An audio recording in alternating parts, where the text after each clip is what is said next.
Good evening and welcome to another Friday night community race for Final Fantasy IV Free Enterprise.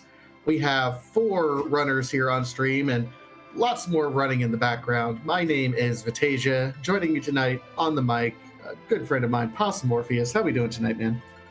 I am excited. I am happy to be here for this wonderful race with these four grizzled veterans going to be showing off all their stuff for us, and super happy I get to do comms with you again. That's always a great time. Oh, well, it's always fun to work with you as well, Possum. Yep, we have four veterans on the restream tonight. Harumph, Jbrun TR, Sorbius, and Commander Leonhardt. All of them have been in the community for quite a bit of time, so we kind of know and know what to expect from everyone. But keep in mind, we also have lots of folks who are running in the background as well. So anyone can really win this race. Let's talk about these flag sets. We have four quests that we can do. Three of them must be completed in order to get the crystal. But what about everything else? What sticks out for you on this one? Well, this one for me, what sticks out right away is that the darkness crystal is required. There's no getting away from that. With the big whale and also the white spear altar being required. So that's the first one. The second thing to me is always permajoin. That is just a huge to do. So this Palom that we're starting with, never going away. Everyone has a Palom forever and always. It's just a matter of what do you do with this Palom and who do you surround him with?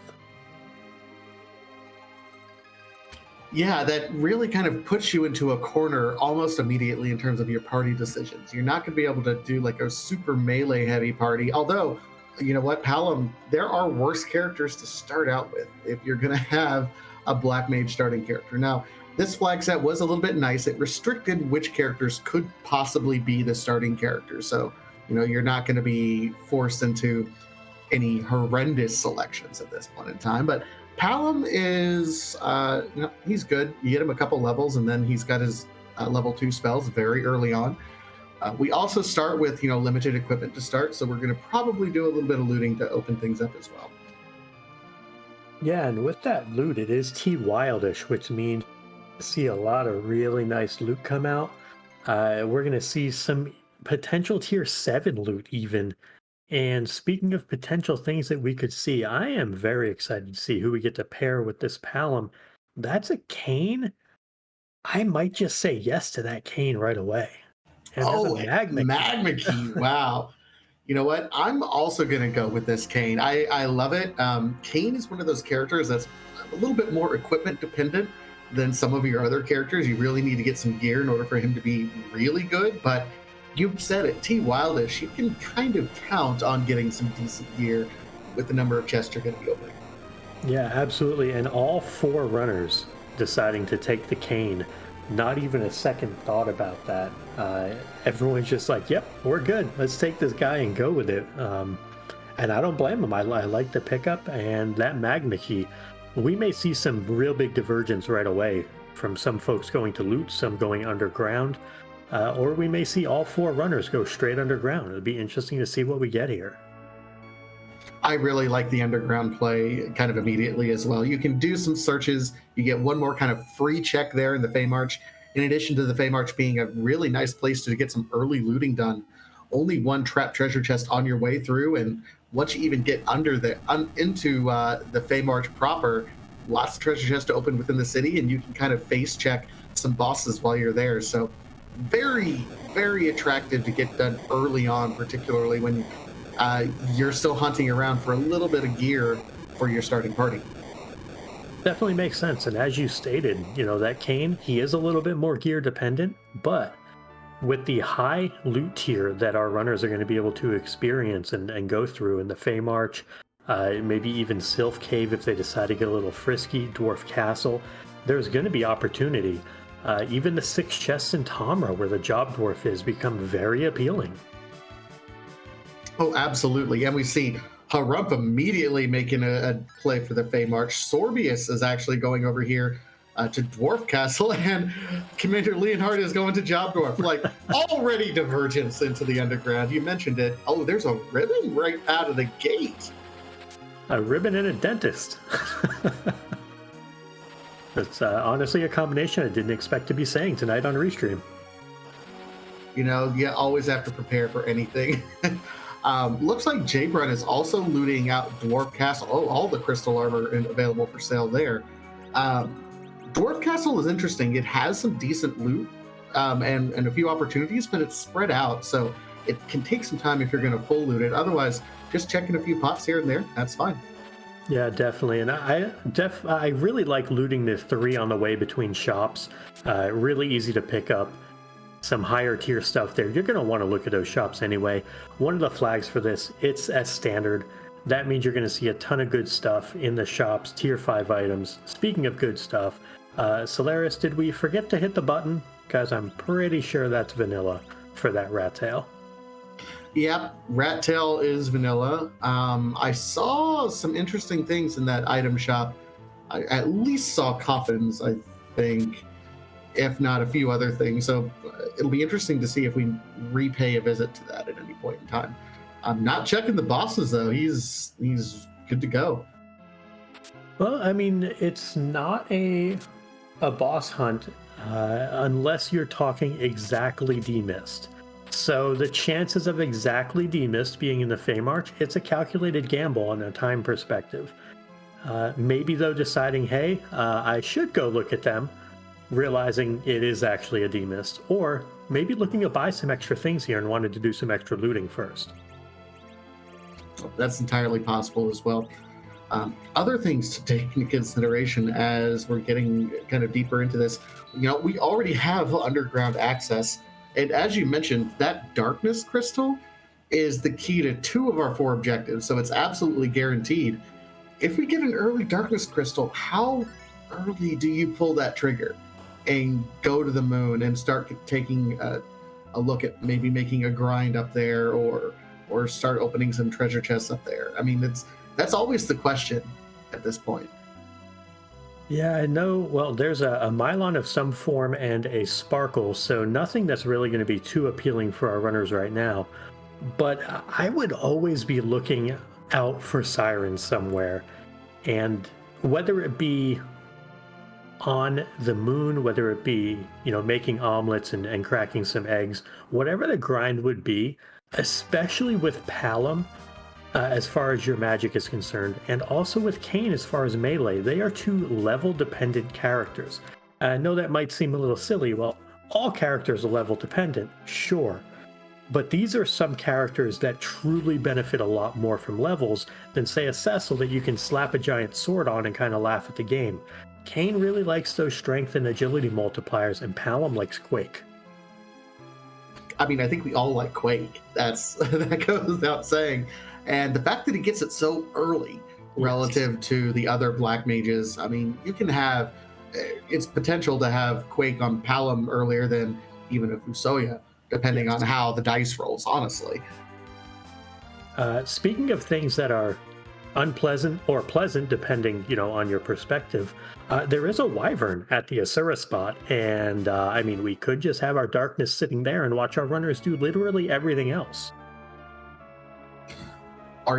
Is that something that you're hoping for? Or maybe is that something chat might be hoping for? It's like that wyvern, we don't know what he holds, but he holds something. I mean, comically, I'm always cheering for wyvern to be required.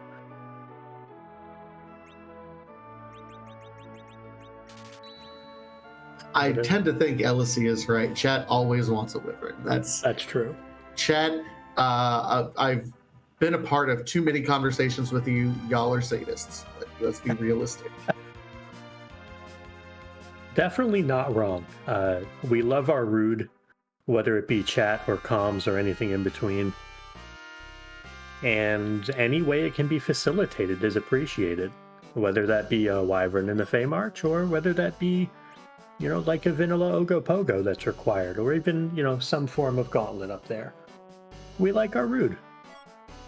It's true. You know what? And I'll say this much. I like rude too, as long as I'm not the one playing the scene. Well, and that's why we're in comms tonight, and we don't have to worry about playing the rude. Hey, all right. Meanwhile, we are back in the overworld, it looks like Commander Leonhardt's going to be the first to check one of these other boss locations or other character checks.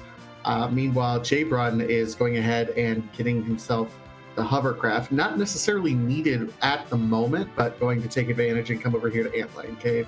And that is a second Palom and Antlion. I do believe duplicates are turned off, so that is just a complete waste up there. Well, it's a waste, but it's also good info for the runners, because that means that they don't have to deal with old googly eyes up on the moon. And knowing that Antlion is not in his true home of the lunar subterrane is actually a sigh of relief for the runners. So that's good info, even if it means you're stuck with just these two for now. Meanwhile, I'm seeing some really excellent loot in this Antlion Cave. I've seen a Protect Ring, I've seen Dragoon Armor, I've seen an Elven Bow. A defense sword. Oh, come on. We're playing the game on easy mode now, guys. A Dwarf Axe to back row the cane and a defense sword. Antlion may be on Mount Hobbs, but he left all the good loot in the cave and forgot to protect it. All right, Leonhardt is the first one to the boss. Now, it does look like we have a water hag fight on her upside over here when we're doing the Fabul defense sequence as well. This is a great, easy experience as well for him and his two characters. Okay, this is just going to be a race to the end, guys. That's a reward? And either two. Air quotes reward? I mean, if we have to do like a D-Machine grind, maybe. Yeah. I'm trying to spin it right. I'm really stretching the definition of beneficial here. Yeah, I mean, maybe there's a long extended fight where you need multiple quakes from the kid, and you run out of MP because you need a fourth or fifth one and has only got enough for 3. I don't know. I'm spitballing as well with you. That's a tough sell. Maybe Fabul is going to be better. Let's find out from Harumph. Lunar Staff is actually worse because no one in this team can use it. Well, at least that means that we're gearing up, but we're going to go through some trials and tribulations before we actually get there. Looks like we're getting a sneaky little mist cave check from Commander Leonhardt. With T Wildish on, there are weights to that loot, and Mist Cave actually has surprisingly high tiering. It's one of those sneaky spots where you can pull some incredibly high tier loot from, and I wonder if that's the play here from Commander, and maybe fire up some extra bosses for Fusoya if he's even on in this flag set. I don't think Fusoya is actually on for this flag set. He's one of the excluded characters. But you are right. In the Mist Cave does have some interesting loot in it if you do go there. Also, probably just trying to gain one level so that his Palom is really activated. Level 1 spells, level 2 spells is what really gets things going, and you just need one level on Palom to get that rolling. Definitely true. And, even kicks up another gear at level 19 with Virus, and a third gear once you get Quake at level 23. Just highlighting how ridiculous the early spell curve is for Palom. Plumerian Knight makes a good point in chat. This is part of some updates that have recently been pushed through with the free enterprise community and rebalancing some weights in terms of, the quality of treasures when you're doing T-Pro, T-Wildish, things of that nature. When I looked at the patch notes, I thought it only impacted trap chest locations, but I could be wrong in that some of the weighting for some areas might have impacted the non-trap chests as well. Yeah, I suppose that's fair. There's still a whole lot better things you can get than an Ether 2 and a Lunar Staff, though. Yeah. It's not that we're really hard up, but...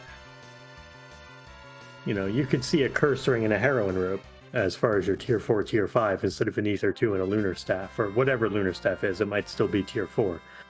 But That's one of those things where it'll be interesting to see how those ungated quest rewards play out as we get more into these beta flags. And it'll also be interesting to see where our runners go from here. They're all basically doing the same type of pathing with Antlion, a Hobbs check, the Fabul defense, and then the Shield of One check as well, which, we get the pass from, which is nice for, an hour to an hour and 20 minutes from now, but not really helpful at the moment. You know what? I would even say that, that's not terribly helpful at all. Knowing that the Darkness Crystal is required, hard required, you can raise the big whale, and if you happen to have everything else done and you can skip the vanilla white spear, then that'll come into play. But if you're going up to the moon and you conquer the vanilla white spear altar, you're hoping that that's the last thing that you have to do, and you can just buzz right over and go to Zero Mist right away, and you're not exiting out and going through anything at that point.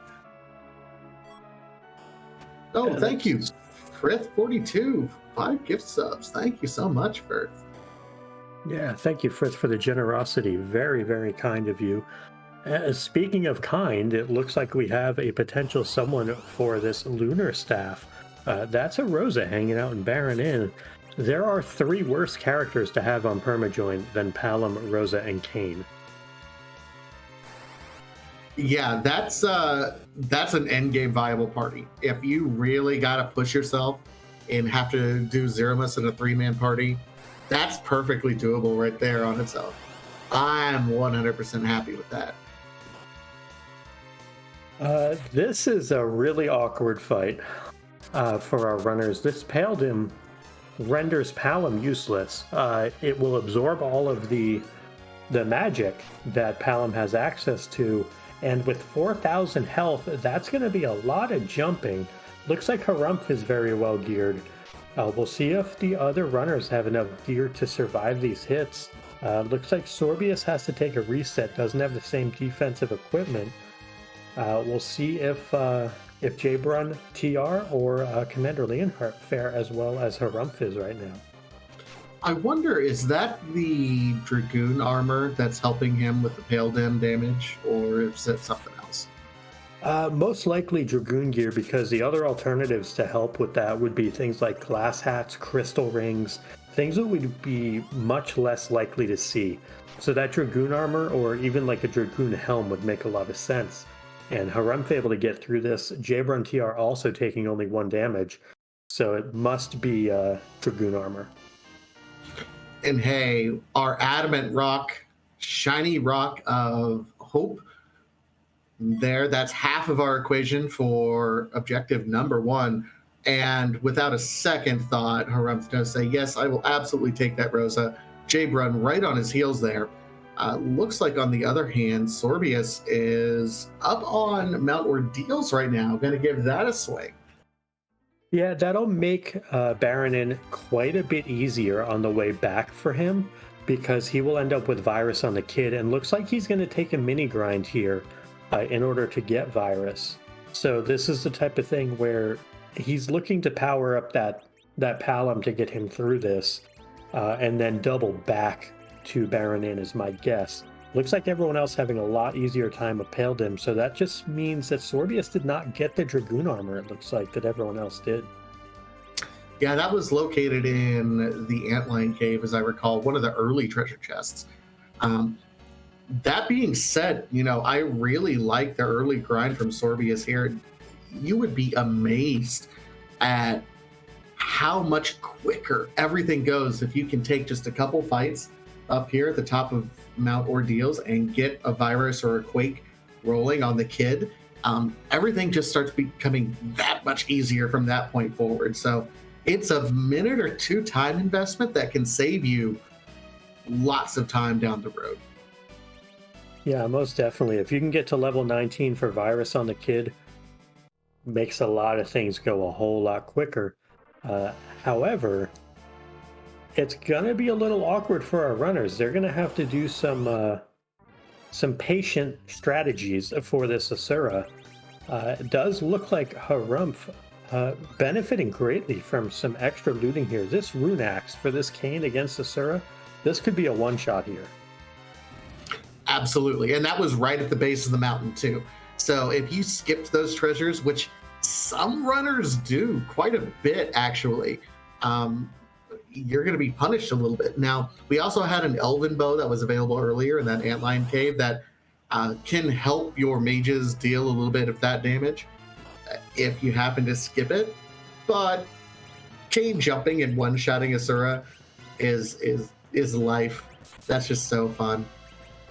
That's it's pretty good.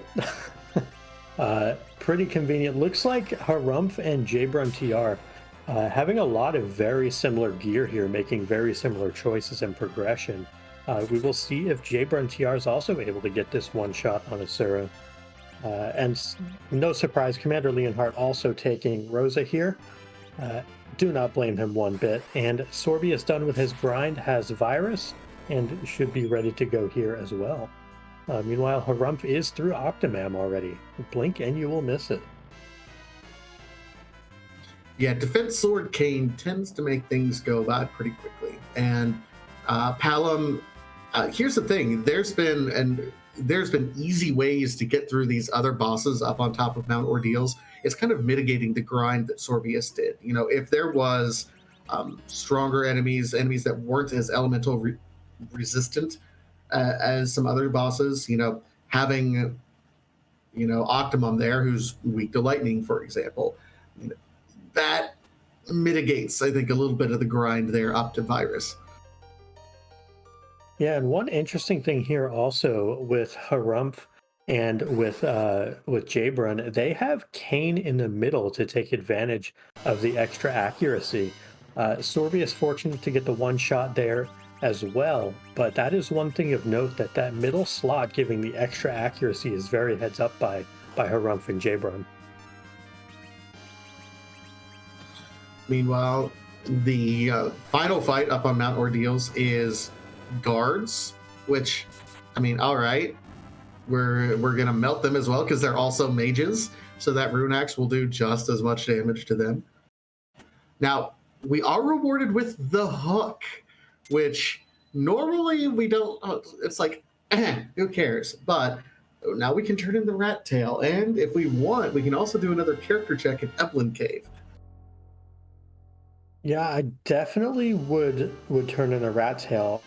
I think at this point, you're looking for probably a Cecil, maybe a Rydia to anchor, maybe a Tella to anchor and provide you a little bit of backup white magic. It'd be very interesting to see, like, would you take a Yang in this case? Do you dive and not take the character? Since C-Buy is on, if you grab a character but don't take them, they're gone. You cannot get them back, and that is a big flag in the set. So it'll be interesting to see what our runners decide to do with that hook character. Solaris is pointing out vanilla agility is turned on, which means if you have Cecil, he will be your anchor. That's mitigating some of his overwhelming power associated with, you know, everything that he can do at that point in time. So you have to kind of take that with a grain of salt as well.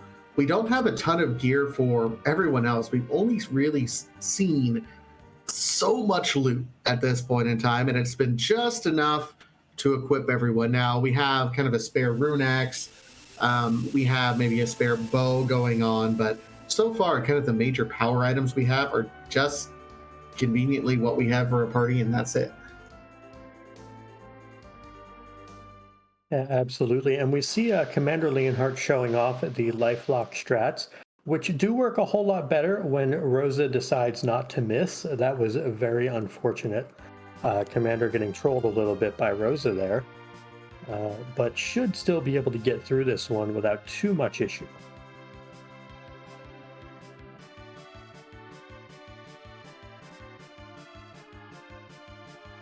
And Harumph will be the first runner to show us that rat tail. What are you hoping for here, Vitasia?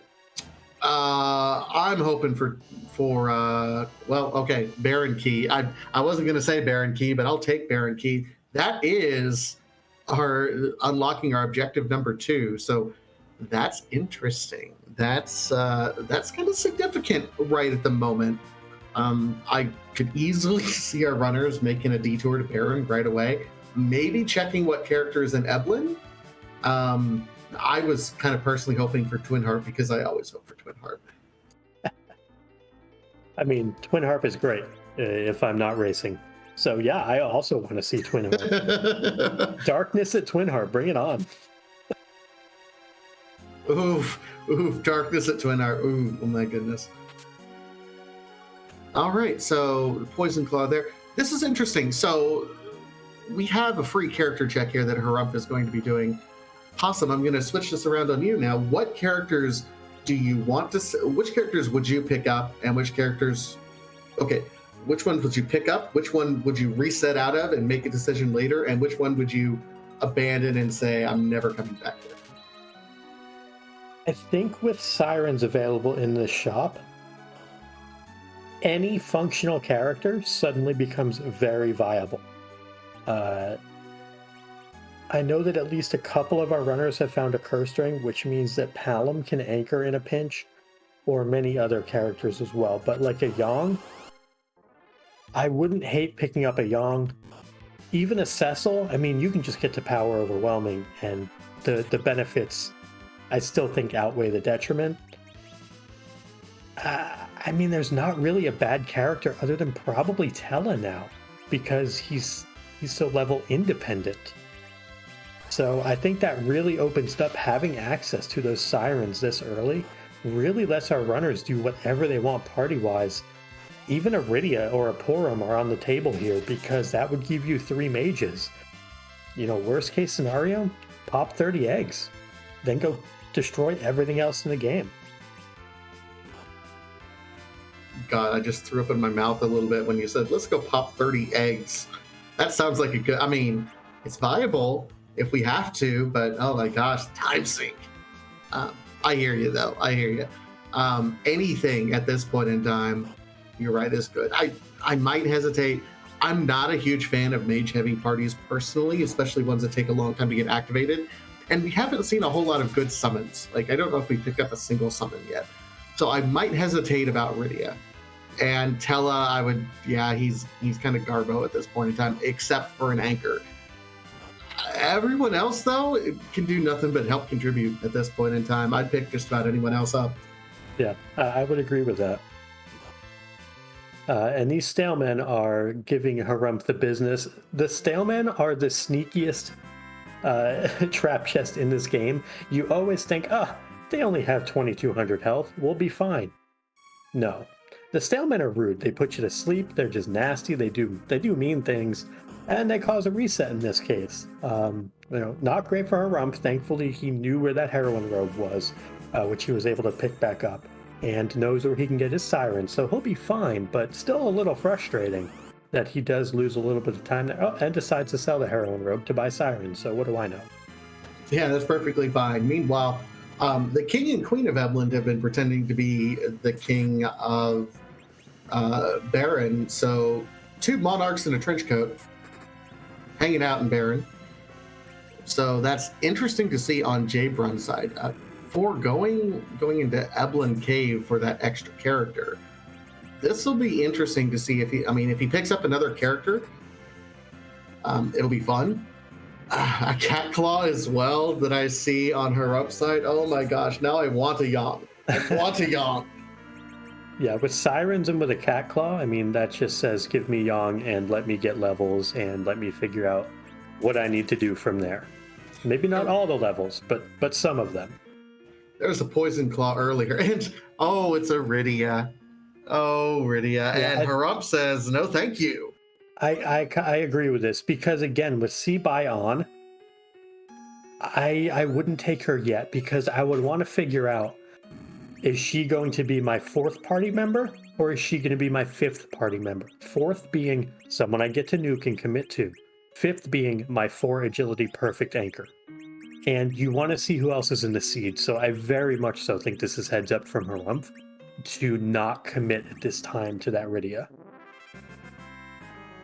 I agree. Let her sit there with the standoff for whatever character sprite. I wasn't even looking at that. I didn't care at this point, honestly.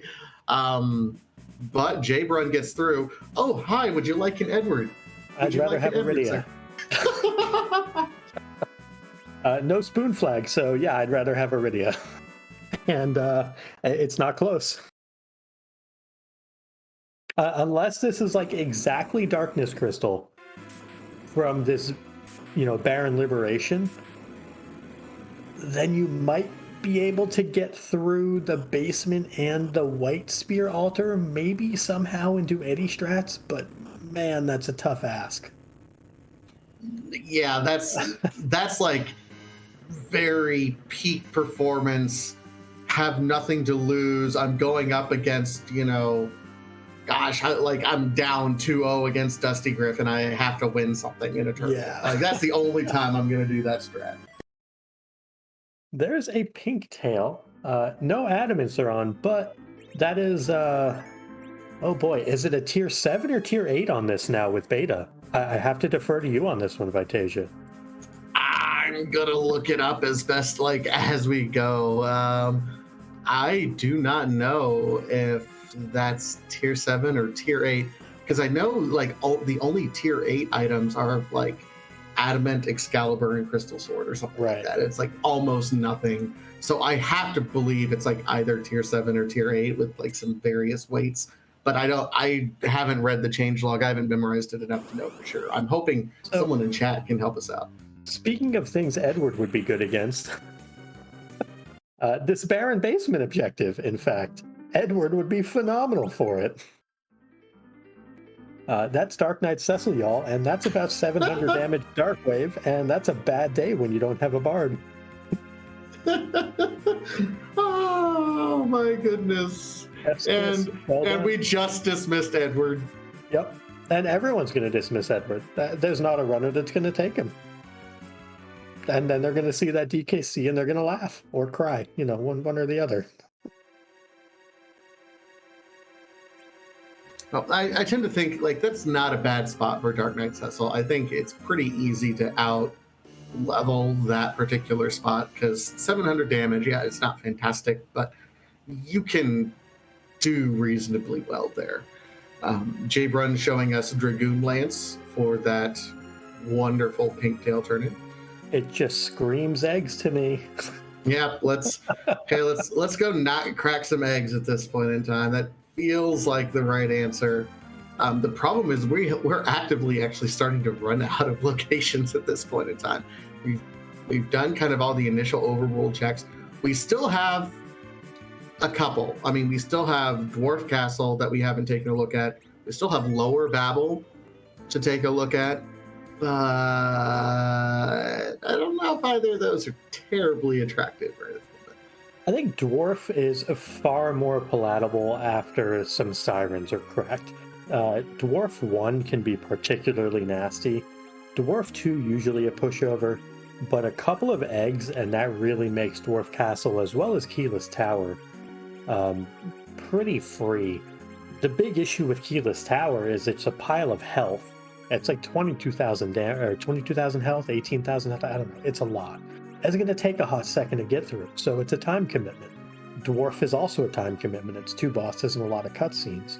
So our runners are going to be chasing, in this case, the objective in Baron, but then they have to make the best bad decision that's out there because there isn't a real quick answer at this point.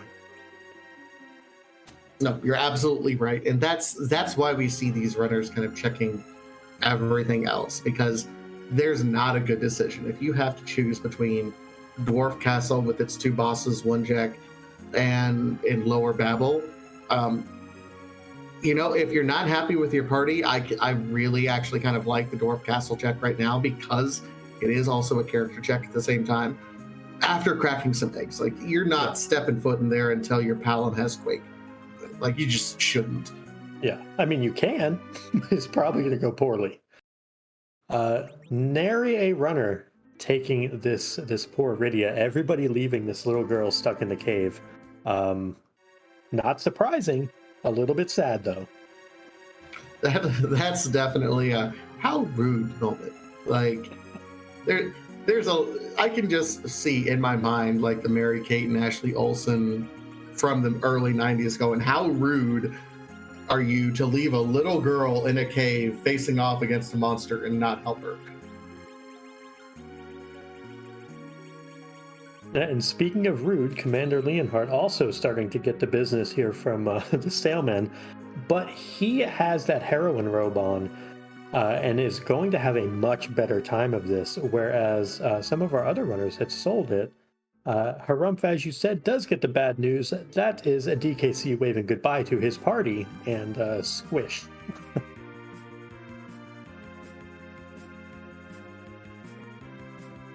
Simultaneous trips into the underground. Okay, we see Jaybrun looks like he's gonna try his hand going in raw at Dwarf Castle. Meanwhile, Harumph is going to take a second and say, hey, let's crack some eggs a little bit here. Yeah, I love the ambitious play by Jaybrun here. If this is Plague, this could be free XP without needing the eggs here. But we also did see a Sparkle on the hook route. We know where Wyvern is, so this Sparkle is going to tell us quite a bit. Meanwhile, Harumph taking that very safe approach and deciding, I'm going to go get some XP in case Dwarf Castle has rude things. D-Lunar are not terrible with a Dragoon Lance. I think Jaybrun's going to be able to just jump his way to victory here. This is going to be tight, though. I mean, the Dragoon Lance is nice here. He'll be able to jump, but I don't know. I mean, it'll be close. It's a lot of damage. The problem is he doesn't have a lot of support for that damage at this point in time, and I'm worried that double fires are going to really put things at risk here. He's getting good RNG on his attacks. Rosa dying is okay because this virus should kill this front D-Lunar. Kane's jump should kill the back D-Lunar, and Jaybrun should be through this fight. And that Dragoon Spear going to be paying huge dividends. Maybe even going to get a life glitch, or excuse me, get Rosa back up for the XP. Misses the XP, but is through the D-Lunar fight. So very well done by Jaybrun there.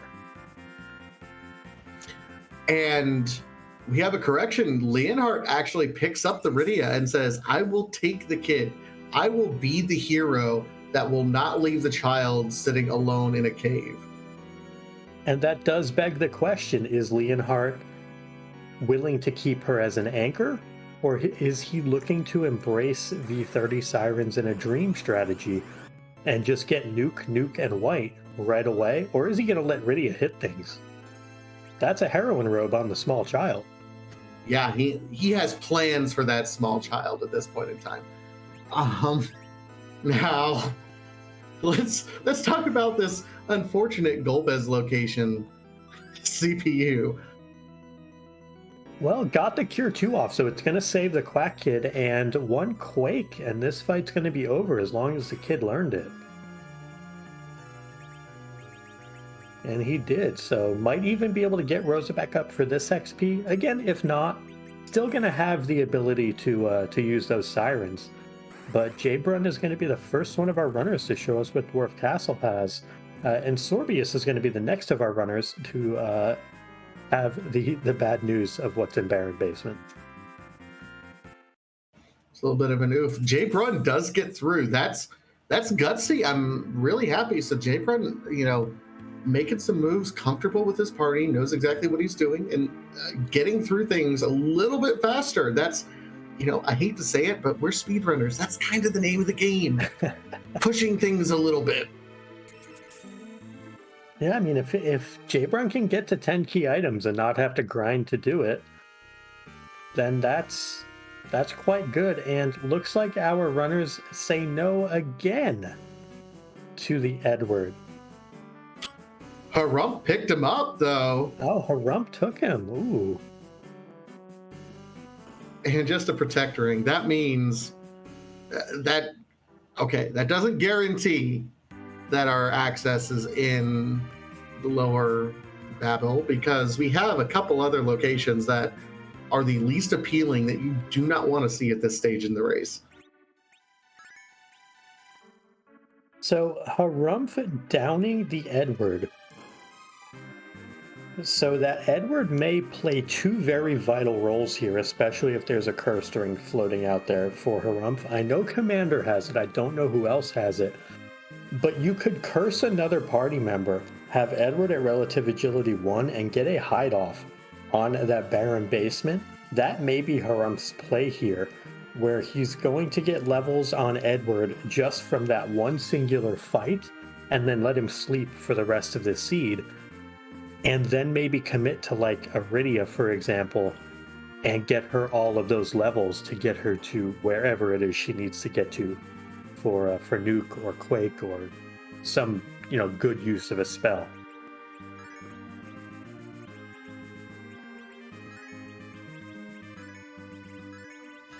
All right. Meanwhile, Jay Brun is continuing on.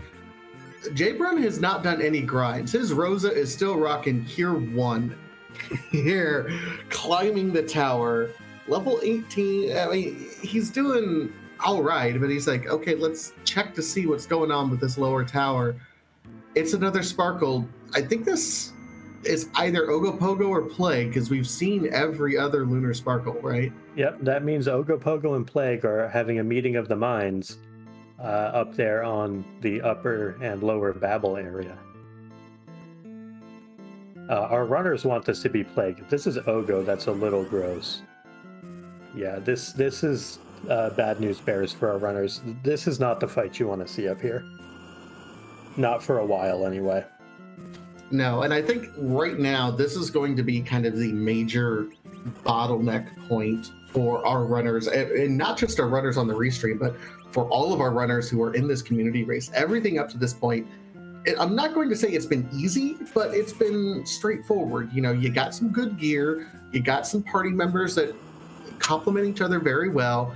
Anywhere between 3 to 4 party members at this point in time, depending on if you want a Iridia or an Edward or anything like that.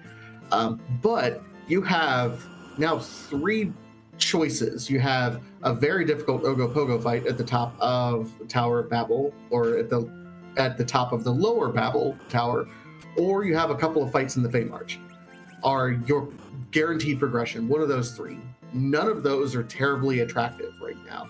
So we're looking at needing to do significant grinding for an undersized party to get any sort of progress at this point in time, and we're nowhere near 10 key items. So you're not really looking to commit a ton of time to grinding, just enough to get you through what you need to go.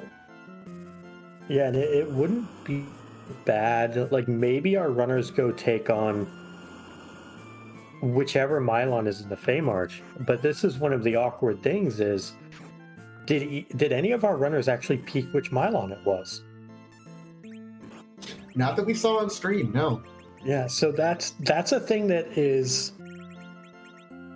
going to be very interesting, because if that's, let's say, Mylon and friends, you quake once, you blink up a little bit, it's going to be a long fight, but it's easier than Ogo, it's easier than Wyvern.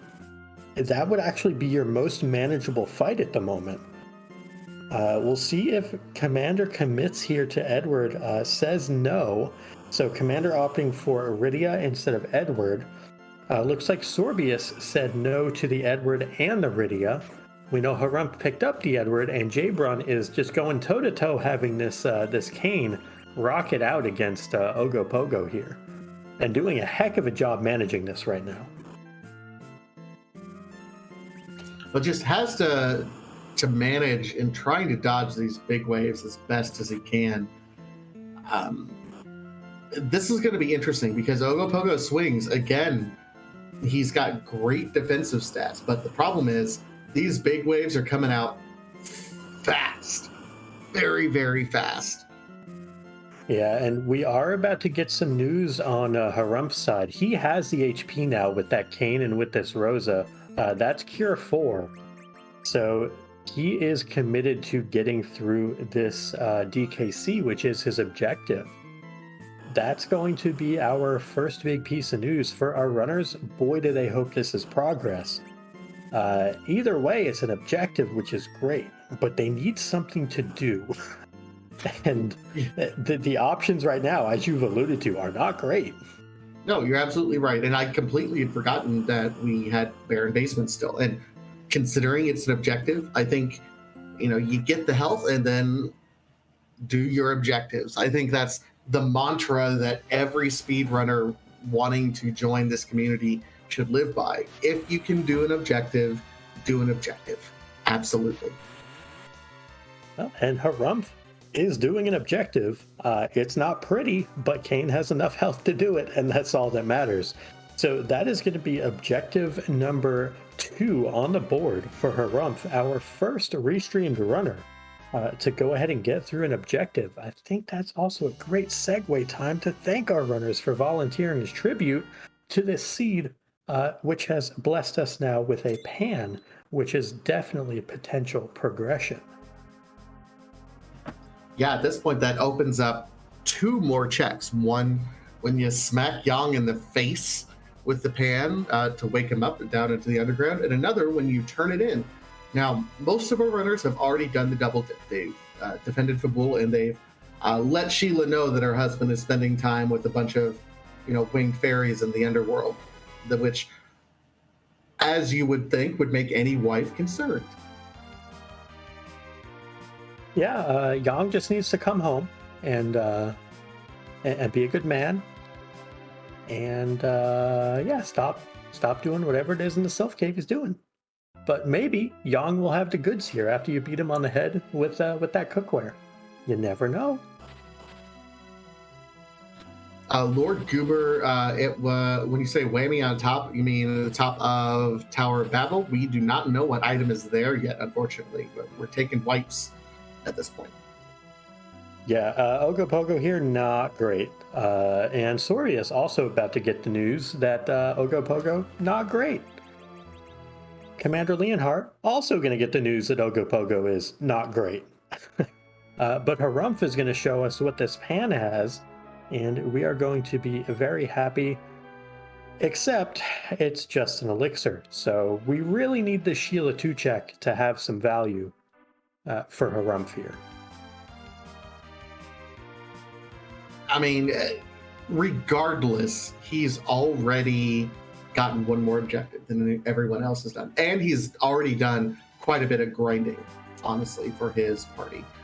I love this. He's stopping in front of the Tower of Babel and saying, I'm going to put a save down here, right here.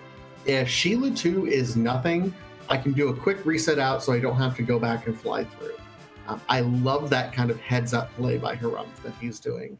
He'll be making moves almost immediately here. Meanwhile, Sorbius, Commander Leonhardt, and Jay Brunn are now all on this horrible Ogo fight. None of them have done any sort of grind like Harumph has been doing. I really like Harumph's routing and decision-making, I gotta say, through this point in time.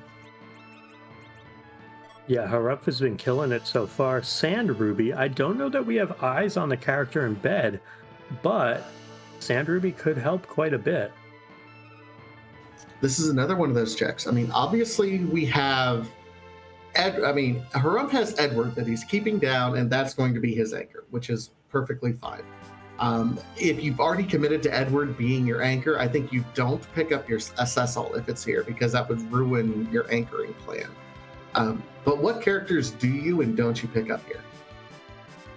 I think I would pick up a Yang, for sure. I think if this character is bunk, I think I would also consider that Rydia on the hook route at this point, and figure out what I'm going to do and how I'm going to do it. But this seed, I know you're at 8 key items, and grinding on 8 key items feels really bad, but when you're presented with the options of Ogopogo at the top of tower, whatever is in the Feymarch, and that Wyvern, you have a very limited pool of what you can even deal with, and these are not fun fights. This is one of those odd situations where grinding very early, it has helped Harumph to this point. Will he go back and grind more? And we don't even get a character check from Harumph, which is a little surprising to me. Yeah, that's very surprising to me. He wanted the key item, obviously, otherwise he would have reset out, because remember, he did that kind of solid save there, but he didn't want to invest the time into checking for the character. So I don't know if that means he cares or not,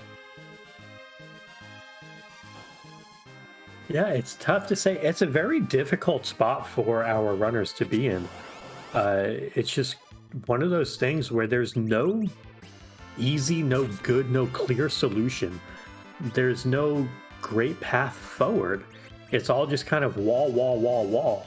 And Harumph has broken through one of them, but it didn't lead anywhere.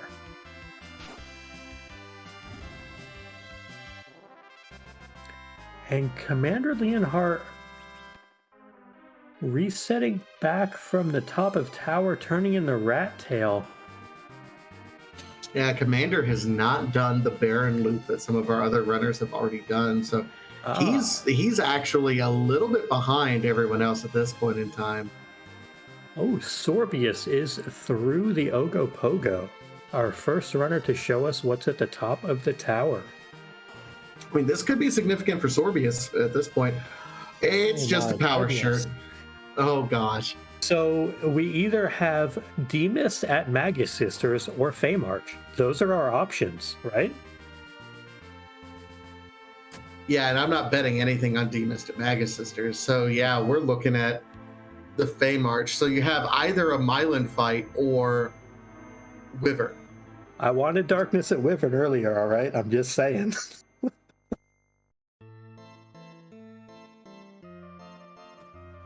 I do like Harumph was opening a couple treasure chests on his way up. I do see, and I look it up. The weight adjustments for the rewards for the trap chests and tower and the lower tower of Babel were adjusted. This looked like about 10% of them can you have a 10% chance of getting some tier 7 loot out of those, and that's not bad, honestly. I mean, it's not quite as good as some other locations, but you know what? I'll take it if I'm already there and I'm on my way up and it's right there. I mean, realistic, you're also looking for things like Stardust Rods. You're looking for white shirts. You're looking for life staffs. There's a lot of stuff that's not even tier 7 that benefits this party.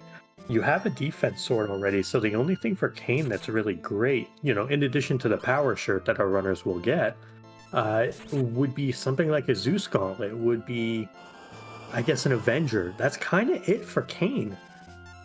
For the other characters, though, that's going to be the big deal, is what else can they get to really help them go forward.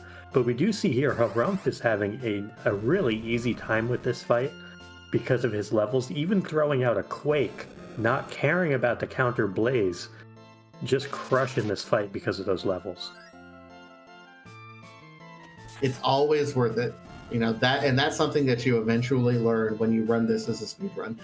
Doing that kind of moderate grind at the midpoint of the game so that you can make things easy on yourself can make all the difference in the world. And Harumph is showing us, is putting on the clinic right now, as far as I'm concerned, in terms of that strategy. Yeah, Harumph is going to be heading to Feymarch, I would assume. It looks like Sorbius is on his way there as well. But Harumph is going to be up the pan loop from that DKC. So Harumph, I would say, is in the lead at the moment. Maybe not on a true progression, but has built a nice little cushion with his efficient play that you have mentioned thus far. I mean, he's absolutely in the lead in terms of true progression anyway, because he's the only one with an objective done. True. But I mean, Sorbius is now the first one who's like, okay, I get it. Here's where we're going. And it is a Mylan Z, which punches kind of hard. And fun fact, Mylan Z floats. Yeah, that's going to be good for spears to deal extra damage. Not going to be great for the kid with Quack. That's a back row heroine robe protectoring Rosa, I believe, taking 800 damage. That is brutal. That's Kayn taking almost 1,000. Like, this spot does not mess around. Kudos and shoutouts to our restreamer Solaris for rolling this beauty. And also at the same time, shoutouts to Stoppable Force for doing the tracking on this. the whole team is doing a great job tonight, as far as I'm concerned. Oh, absolutely. Everyone's doing fantastic. This is a horrible, fantastic trash of a seed that I'm very glad I get to talk about and not have to play. Yeah, and this is where things start to get a little ugly on Sorbius's side. And this also goes to the thought, some prevailing wisdom from chat that came out earlier of wanting to have more party members, if for no other reason than to just help absorb hits. We have Harumph who is going to take on the Wyvern first, whereas Sorbius decided he was going after Mylon. So we'll see what Harumph is able to do here. And he is able to eat a Mega Nuke to the face, and that is not ideal. Yeah, he thought, it's like, okay, I got some levels, but I still have a level 5 Edward. So maybe I can sneak in a Star Veil, and nope, sure enough, he cannot. I mean, it was worth the check at very least, because if you can get that through, you're sitting pretty.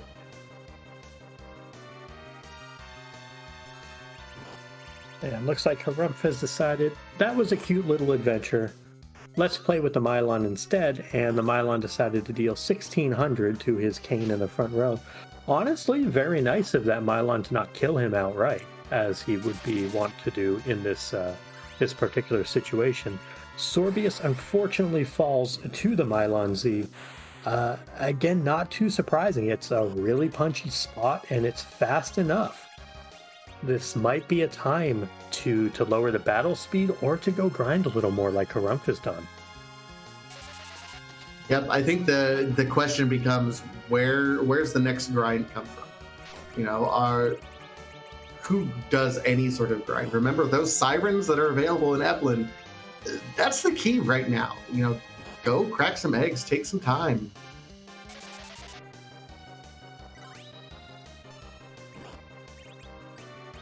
Yeah, I think it's one of those things, though, where, like in Harumph's case in particular, you know, he's at 8 key items already. He decided to get to that Cure 4 early. But for our other runners, they're all at 6 key items. And so for them, it's one of those things. Do you get baited into trying to get to 10? Or do you just say, with what is out there, I don't see how I get to 10 and just need to go ahead and do some sort of grind now? It's a tough spot to be in. And even Harumph with those levels, getting the business end of Mylon Z here, this spot punches really hard, y'all. It absolutely does. And then you have to deal with poisons and everything else. And it's kind of a speedy spot, too, as well. So it's not fun, regardless. So we may even see Harumph have to take a step back, and yeah, it's not looking good. He might have to reset out of here and maybe grind some more levels of all things, if you can imagine. Yes, as Solaris is pointing out in chat, 3 punches per 1 Rosa cast. That's very, very fast. And that's an instant cast spell in Cure 4 as well. That's not exactly a slow cast. But meanwhile, Commander Leonhardt is through that DKC. This is, you know, very good, obviously, for him, making up some ground on our other runners, and we may get the Sand Ruby check from him. And Sorbius also on battle speed 6 now, embracing Wyvern's standard time, even though he is fighting Wyvern's neighbor. Looks pretty good in this fight with the Fire 3s from Palom. And speaking of pretty good, that's a Stardust Rod out of a random chest for Commander Leonhardt. A little bit of extra looting here, paying off big time in this Baron treasury. That is significant. We hadn't seen anyone else go through Baron and loot. Very good loot available in Baron Castle proper. The town, take it or leave it. Baron Castle itself, you know, I guess taxes are high or something in Baron, because all the good stuff is in the castle.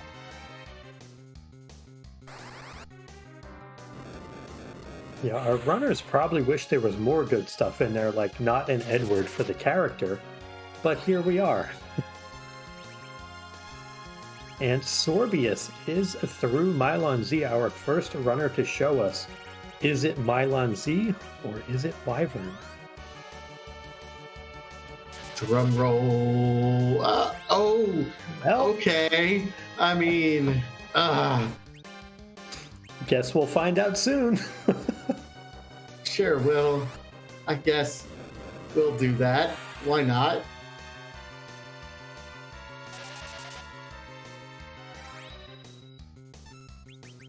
I mean, it's not fantastic, but it's a direction. Like, you knew you were probably going to have to go some way eventually. So knowing that it's just back to someplace where you've already been, annoying, but okay, we'll take it. I'd rather do that than Wyvern at that particular location. Yeah, the interesting thing about Wyvern is our runners do have a Dragoon Spear. Some of them are able to anchor, and if you can get enough veils up early on, you can reflect quite a bit of damage. Can you deal 25,000 damage, though? That's the question. Wyvern's going to eat 10k from this nuke. Can Kane deal 15k more? I don't know that the answer to that is yes. Well, I mean, right now, Sorbius gets Kane and lives. So now you are doing everything you can. It's like, okay, let's get the party up. Zerking Rosa I wonder if this is just a Q buffer and nothing else. I wouldn't doubt it at this point in time, because Wyvern, and remember, the Asura spot is the single fastest spot in the game. So even getting off the Star Veil is a little bit of a fantastic play at this point in time. You're just hoping that your Kane survives long enough to start dealing some really good damage here. Yeah, this Asura spot's got 66 agility, if memory serves me correctly, which is the same as the Sealed Cave. I think Elements is like 89, but it's usually irrelevant because by the time you get there, you're good. Wyvern straight up missing a nuke on Rosa. That's pretty impressive given that she doesn't have hardly anything for gear on right now. So I don't know how that just happened, but... wow. And it's a Darkness Crystal! Yeah. Well done, Sorbius. Sorbius, first runner in go mode. Oh my goodness. That was awesome. That's not the way I expected our runners to get through that, but kudos to Sorbius. That was wonderful. And hey, I got my wish. Wyvern had the Darkness Crystal. I'm happy. Everyone in chat, like, first of all, raise your hands if you're really happy that you're in chat right now and not running the seat, because let's face it, that just seems horrible. That's not anything I would wish on my worst enemy. All right. I think Sorbius is going to chase the tower key here, looking for an extra key item. He wants to get to 10, and then I think grind, and then go and do the 2 Darkness Crystal objectives.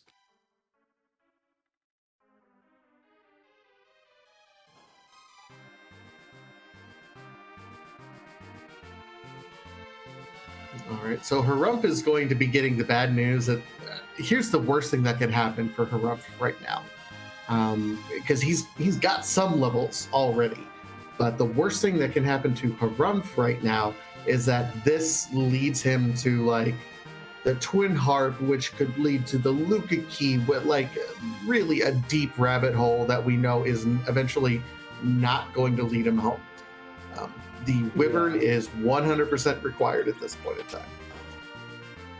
It's one of those rough things, though, where you don't want to have to deal with it. You know, you're going to look for reasons not to fight Wyvern in the Feymarch, and Tower Key's a good reason.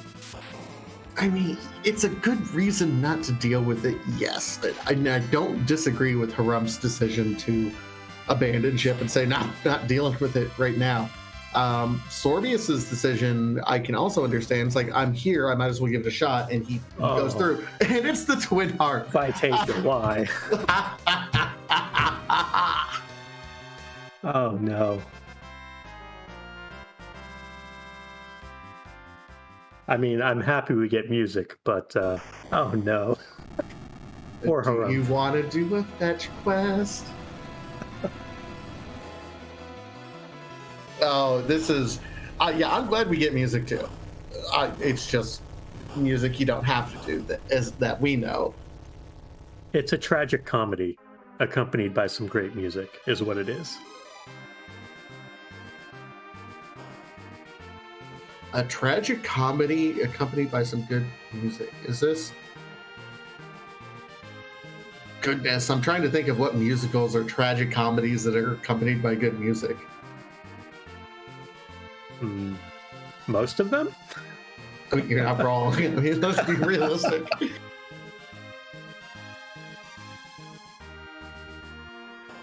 Meanwhile, Sorbius is going to get that twin harp, though. That is going to put him at 1, 2, 3, 4, 5, 6, 7, 8. That will put him at 9 key items. I wonder if at this point he would then go take on that barren basement. If he hits the pan there, that gets him to 10. I wonder if he chases the twin harp knowing he's in go mode versus the objective. I can't imagine he would, but it's tough to say. You know, if there were any easily reachable objectives, like if you hadn't turned in the rat tail yet, I would be like, hey, let's go turn in the rat tail and just and take a swing at this point. Maybe Cave Bahamut? Maybe? Yeah. But just because it's relatively short, I would at least check the characters. Not only, looks like he hasn't even checked Cave Evelyn at this point in time, or maybe he has and is now getting Rydia, but also in the Crystal Tower for your character there as well. Yeah, that's definitely a very good point. But I think we're about to get some music here, which I believe, if I'm not mistaken, means we're supposed to not talk. Is that right? I believe so. I think we are encouraged to not talk at any point in time. However, you know what, Possum Morpheus, to be perfectly honest, your voice is as soothing as any... Okay, I'll shut up.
Well, welcome, friendos from Worlds Collide.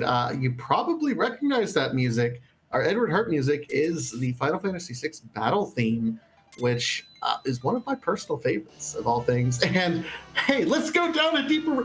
I cursed this into existence, didn't I? Yeah, Vitasia, we're going to have to ask you to stop. Harumph is going to want a refund after this, and the refund machine is broke. So what have you done? I have done my duty as a commentator. That's all I have to say. That's my only defense. I mean, I guess we both got in on the action here. I got my darkness at Wyvern. You got to call Harumph's demise. You know, we all got some of it, so... meanwhile, Sorbius, committing hard to reflect strats here, picked up the Rydia, and likely going to be picking up somebody else to decide how he wants to go through and conquer this. But that is that's going to be Sorbius's way of getting through, is having a bunch of small children destroy the final boss of the universe, because that's how we roll here in Final Fantasy IV.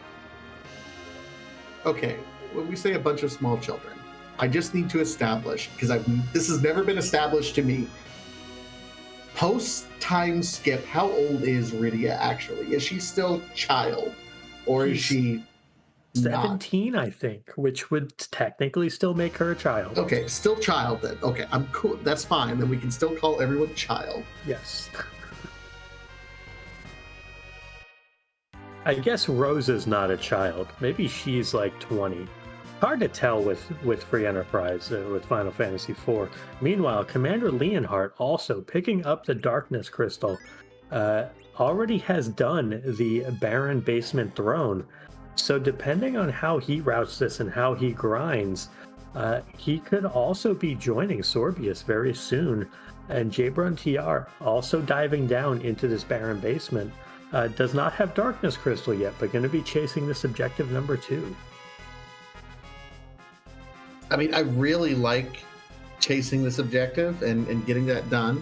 So fantastic play there by Leonhardt, and Sorbius is absolutely right now in the lead, which is really odd to say considering how Rump has up to this point in time has been doing fantastic as well. It really, I think this is one of those perfect seeds, and I hope all of our runners, not only those 4 who are on Restream, but everyone else who is running the seed, this is the perfect seed to highlight, how routing impacts your speed run, how the decision making of when to grind impacts your speed run, how knowledge of the game impacts your speed run. Like, there's a little bit of everything in this particular run, and I love it because in order to win this kind of race, you have to be a complete racer. You can't just rely on one thing or the other. Yeah, you also have to be both good and lucky. I would say early on, I think we both agree on this. Harumph absolutely killed it. The early grind got him through everything. He just chased the tower key and didn't get through the wyvern, and that's the unlucky part of it. But everything to this point, he played amazing. And that tiara is sad trombone on a stick right there, or on a hat. That feels so bad for Harumph at this moment. Yeah, that's the moment when I made a bad gamble. Now he's going to check this boss just in case on the offhand it's demissed. But yeah, that's a feel bad moment at this point in time, because that's when you made a gamble, and I applaud the gamble and sticking with it. It's like, hey, I'm gonna fade whatever the sparkle is. I'm just gonna go all in on the tower key. Yeah. He followed it. Didn't work, unfortunately. Now we do see Commander Leonhardt doing some shopping. We have hourglasses available on the moon. We have a Dragoon Spear for Kain. This does bring up the option of either an Ice 2 grind with gold dragons or eggs. There's a lot of different things that are available for our runners as far as grinds are concerned. So they can go with, just the omelet grind, or they can go with the gold dragon grind.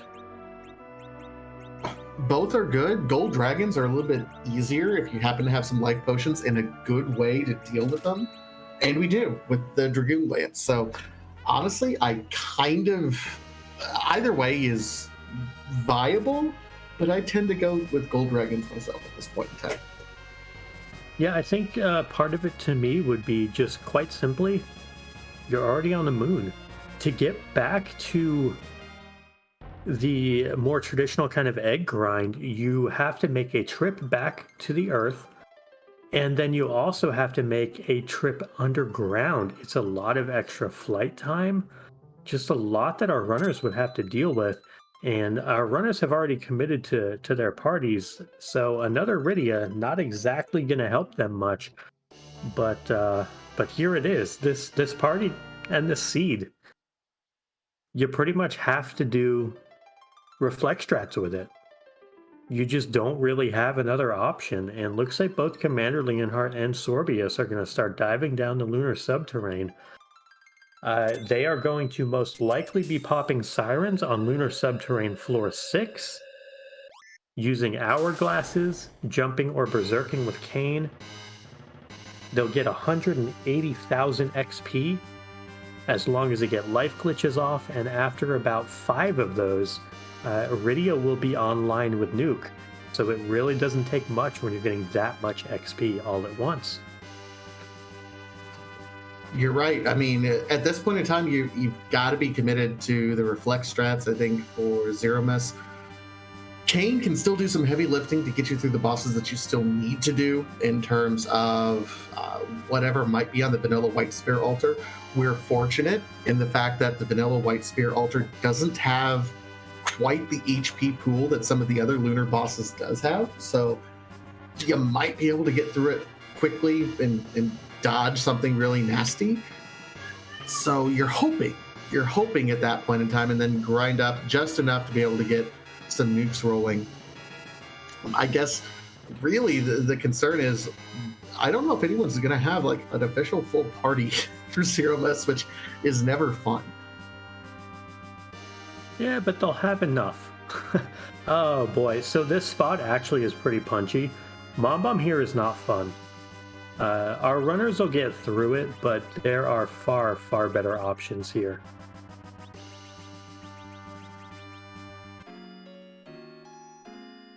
I say probably. This is going to be this is actually going to be really terrible, actually.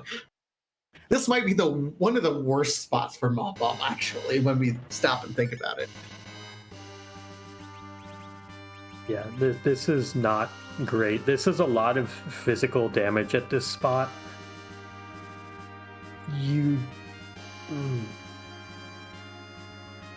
You're being sold a very tough product with this fight. I like Sorbius's decision here to grind first. The big question here for Sorbius is, does Rydia live or does Rydia die?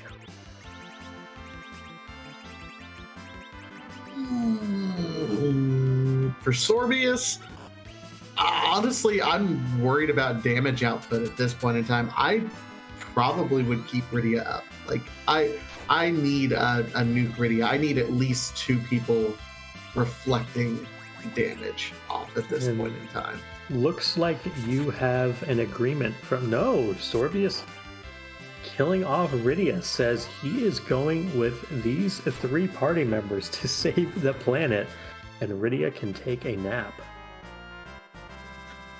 You know, I don't agree with it, but I understand it. Like, on some point, you're throwing... I think at that point, you're throwing Berserk up on Cain, though. You're not trying to do reflex strats with only one caster with an occasional nuke that goes out from Rosa as well. I think at that point, you commit to just casting Zerk on Cain, letting him do the work as well, and getting some nukes in to help out with the damage and go all the way at that point in time. Yeah. Oh my goodness. Harumph! Oh no! Oh boy. Solaris, you get a special shout out for this one, friend. You put the D-Mist at the Magus Sisters. How and why could you do this to poor Harumph? Okay, so this was you. Like, I did not call this. This was all, I'm blaming this one on you, Awesome. I'll accept the blame. Because, yep, this was something I presented as an option. And also the Wyvern with Darkness, so we both got at least 2 on this one. But yeah, Solaris gets all the praise and blame all at once for rolling this absolute gem. Slow claps for Solaris. Job well done. I mean, credit Harumph for sticking to his gamble of fading Wyvern until the absolute last thing has possibly been checked. And now he's like, now here's the worst part for Harumph. And Harumph, I know you're going to be watching this back on Restream, so I'm apologizing to you right now, because I don't know what's left for Rydia's mother to give you, except it's going to be heartbreak. There is nothing there that she could possibly give you that will make you whole. Well, no, there is. There's the Legend Sword. and that would be like, here's a great thing you could have. and then you get really sad again because then you realize Wyvern's Hard required.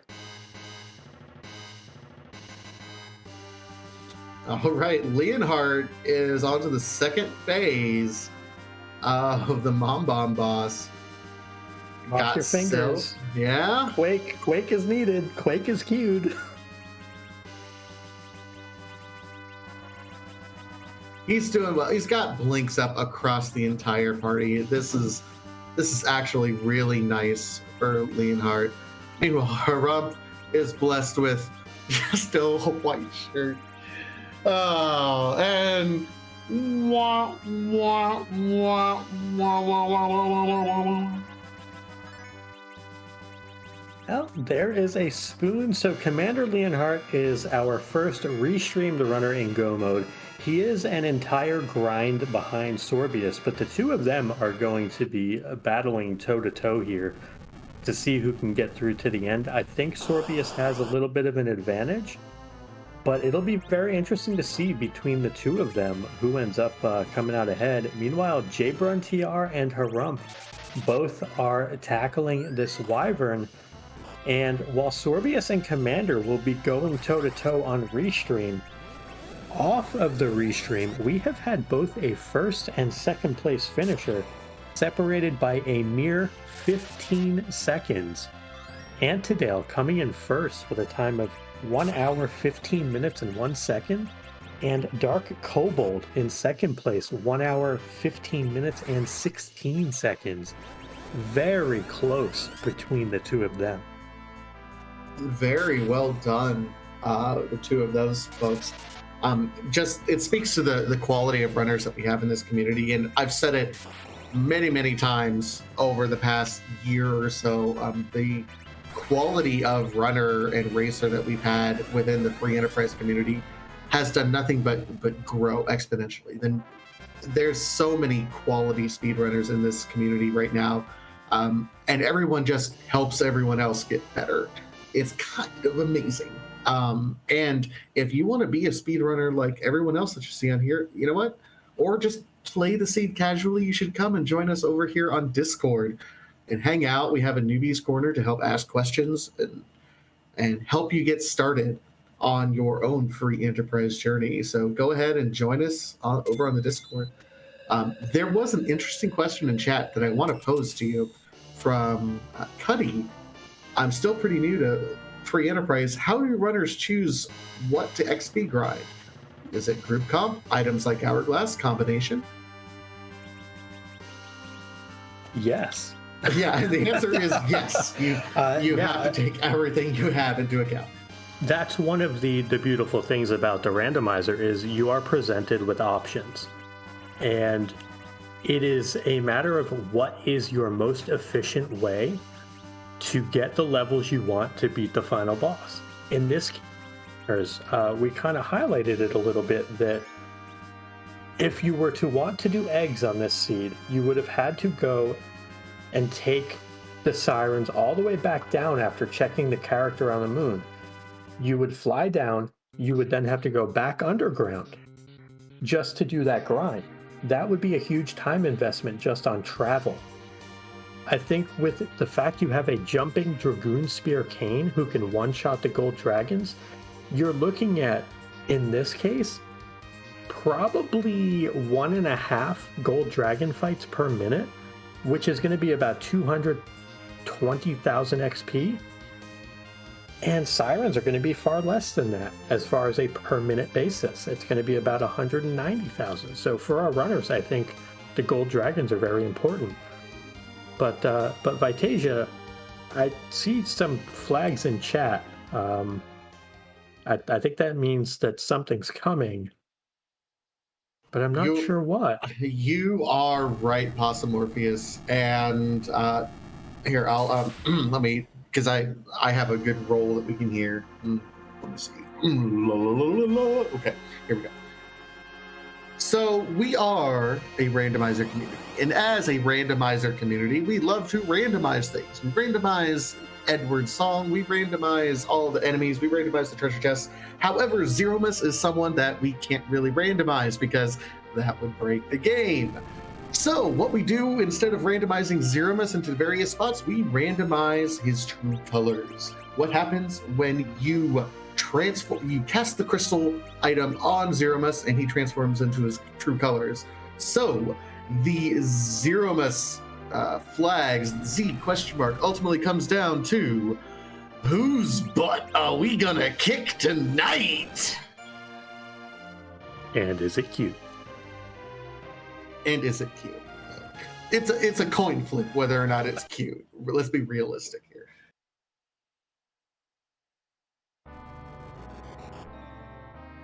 Not cute. Would Apocalypse be considered cute?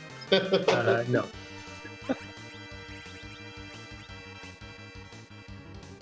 Looks like Sorbius is opting potentially for straight reflect strats here. 2-person reflect, maybe getting some manual attacks in with Kane, but this is going to be a whole lot of Rosa and Palom going to town. Now, that second crystal cast that you see Sorbius doing, part of that is guaranteeing that he gets, first of all, that he nerfs the first Big Bang, and then we get a countered nuke at that point in time. So we're trying to not only nerf his first Big Bang that happens through, but we're hoping that he also just counters with a nuke onto our reflected character already. It did not hit, so Rosa is sitting there a little bit hurt, but we'll probably have Kane throw a heal up on her before too long. Yeah, it looks like Commander Leonhardt fell a little shy on his grind and has decided to go and do something you don't see often, and that is hunt dragons on the lunar subterrane. Finding himself toe-to-toe with a blue dragon, which is not usually very pleasant. No, but with the Dragoon Lance, it's doable. Also, did he open up a treasure chest for this one? He did not. This is just Okay. a random encounter on lunar subterrane floor 5.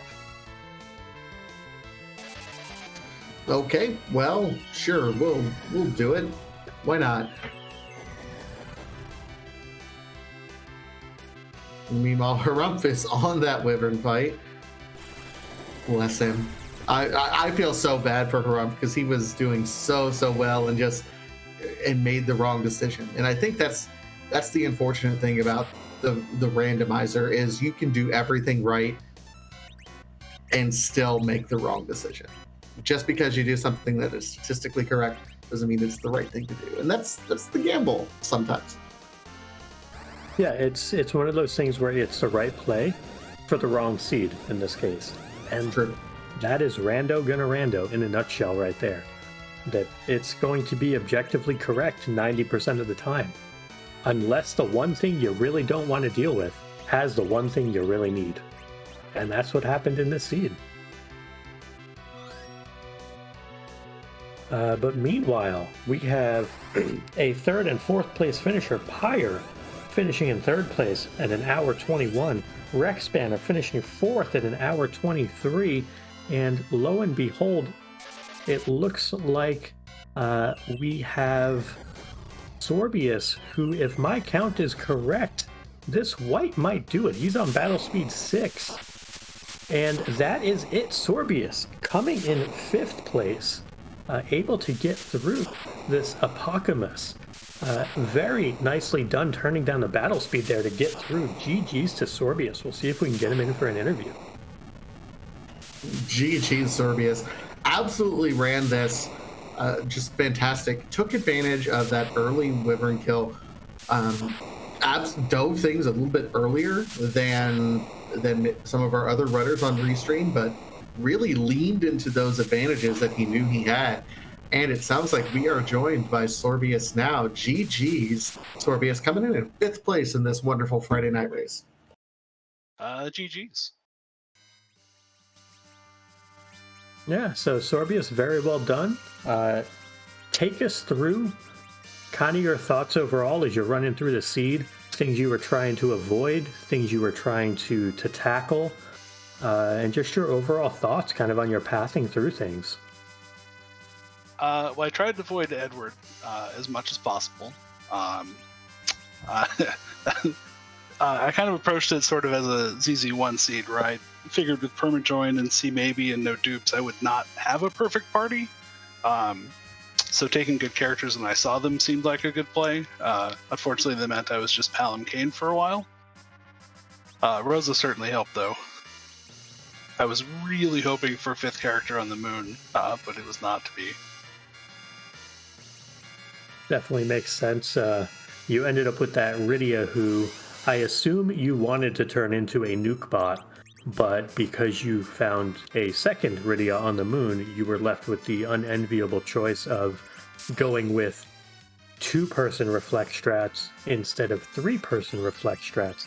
Is that something you're comfortable with? Because that was a heck of a Z fight you put on. Oh yeah, especially at Battle Speed 6, it seemed pretty safe to do. I was a little worried about a Silk Web I was going to hit a second Big Bang, but it just didn't happen.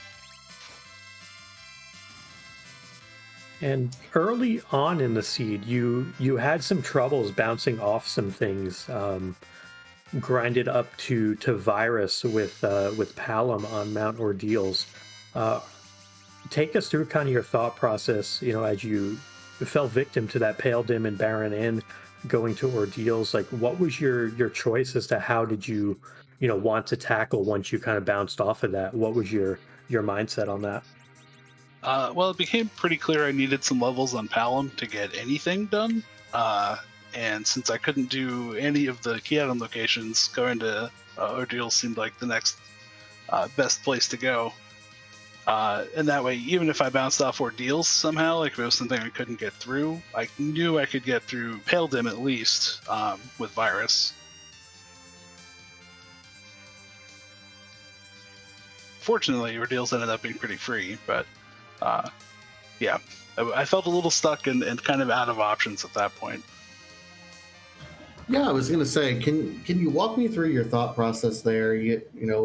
Everyone kind of hit a bottleneck all at the same time, where it was, okay, you have no good options. You have Ogopogo in Lower Babel, and then you have a couple of Feymarch bosses.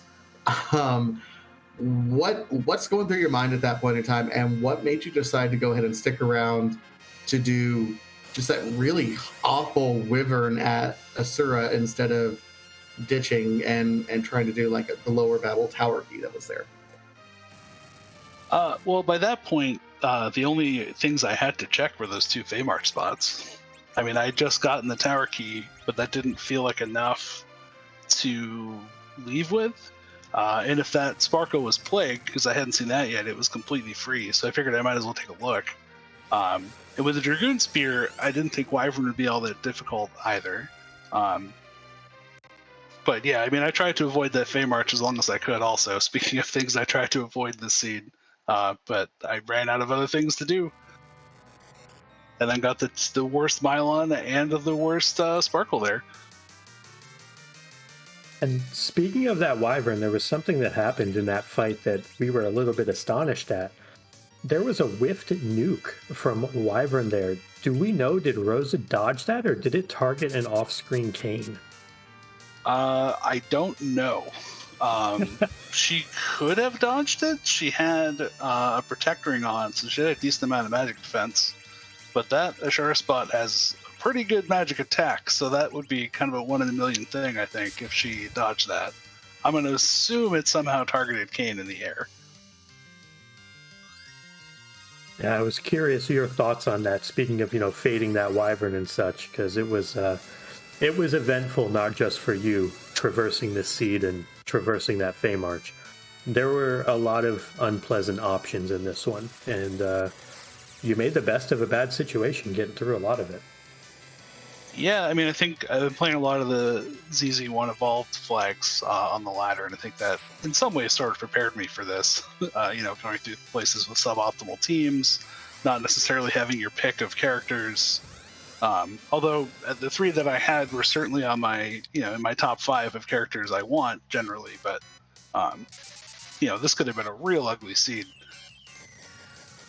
even uglier than it was with worse characters. Yeah, as Chad is pointing out right at the moment, we went on an emotional roller coaster with this seed. It was all sorts of up and down and all over the place. But hey, credit to you pulling this one out. Top 5 finish. It was just a fantastic run, and I think it highlighted kind of a lot of the different nuances about the free enterprise randomizer itself. I'm glad I could put on a good show. Yeah, you definitely did. I'm pretty well out of questions for you, though, Sorbius. Vitasia, do you have anything else for our 5th place finisher, first on restream this evening, Sorbius? No, just a great GG, and thank you for putting on a great show for us. You're very welcome. Have a good night, y'all. Take care, Sorbius. GG's again. And y'all, that was Sorbius, our 5th place finisher this evening, first place on Restream. Meanwhile, we have Commander Leonhardt going toe-to-toe with Apocamus. We have some more music from Jabron TR, and we did have a 6th place finisher, Rybon, finishing in an hour 27. But enjoy some more music, y'all.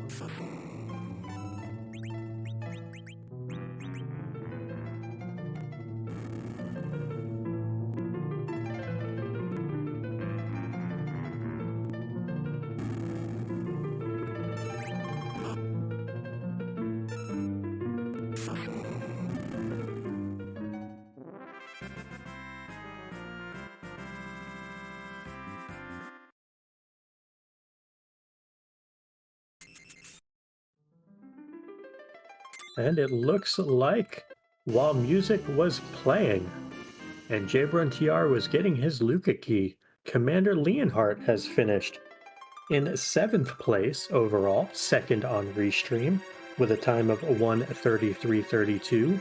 GG's to Commander Leonhardt on a race very well played as well. Absolutely. While Jabron finishes and gets the bad news there, Harumph is doing a grind so he can do, it looks like he's gaining levels for the Wyvern grind, but it does sound like Commander Leonhardt has joined us in the booth. GG's, Commander. How you feeling after that one? All right. Some things I really like, some things I'm just shaking my head and going, Commander, please. But, you know, you take the good with the bad.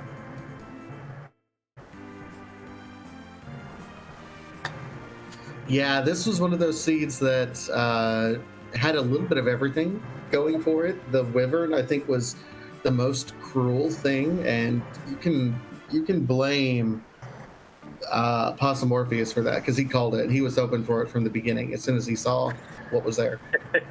Guilty, and also GG. Sounds like Possum. Thank you both. Walk us through kind of your thought process through this one. You know, everyone hit a bottleneck right around the same time where it was, you know, okay, my options are, you know, a Dark Knight Cecil in the Underground, which we had to do anyway, but it was, okay, an Ogopogo at the top of Lower Tower, or a couple of Feymarch fights, neither of which were particularly appealing. So what was your thought process going through all that? At first it was just bounce off the things that are too difficult, of course. Try and find a way through, and then, as you say, we got to the point where there was nothing else left. Fortunately, I got to Baron probably later than most people due to my unintentional fade of a rat tail. So that when I did go there, I was able to cure 2 spam Kane and clear that. It made me regret not taking Eddie. We can talk more about that later. But after that, tried Mylon once, was like, okay, maybe we'll get some blinks up, maybe with a heroin rope. Nope, we're just gonna one-shot your blink caster. Could have put her in the back row, I suppose, but decided to see who the Sparkle was, because at that time, I still hadn't looked at the Sparkle, although I knew by then it was 50-50 Wyvern Plague. It was not, in fact, Plague. So, yeah, at that point, you have Rydia, you have summons, you can get him to Mega Nuke himself. I should have just let him Mega Nuke himself instead of trying to get XP on everybody. I eventually did, but it took way too long doing it.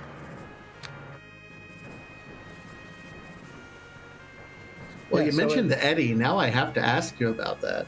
That's where I was going to go. The burning question. We want to know more, Commander. I mean, the Siege just kind of messing with me. It felt like, here, and Eddie. We know you like Eddie, but you can't have a spoon. So how much do you really like Eddie? I could give him a bow and arrow, but I got a few other outs. Maybe there's a sixth character around. There was not, in fact, a sixth character, at least not on the main path through. I remember some people commenting in Monday's interviews that on this flag set, you're probably only going to see 5 characters. You might as well take them. And then at the end, the spoon I couldn't use for my 10th key item. I'm just like, really, Seed? Really? Okay, you got jokes. It's cool. Yeah, if it makes you feel any better, and I doubt it does, nobody took Edward except for Harumph on Restream, who used him as an anchor, not even to get through that barren basement. So as far as that's concerned, Edward got no time in the spotlight whatsoever from anybody this season. Yeah. Sad bard noises.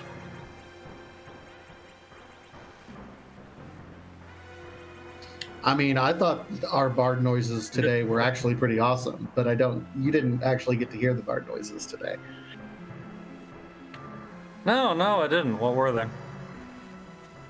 It was the Final Fantasy VI battle theme. Ooh, those are nice bard noises. Good times.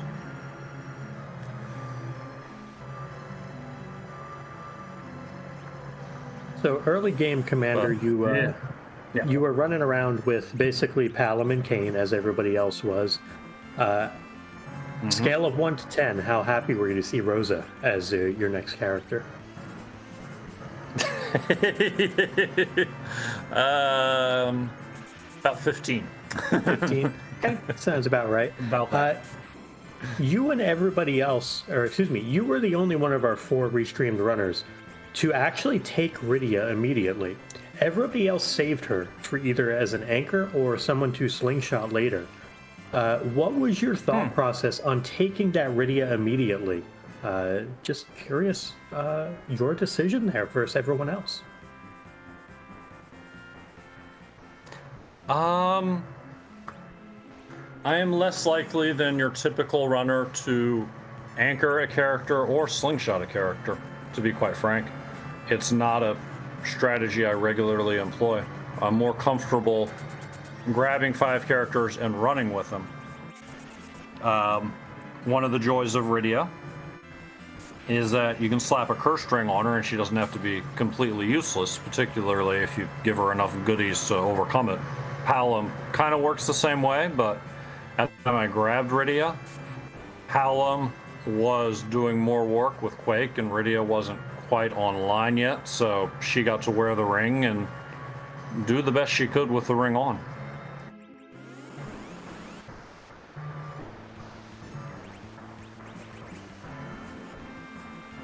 Oh, definitely makes sense.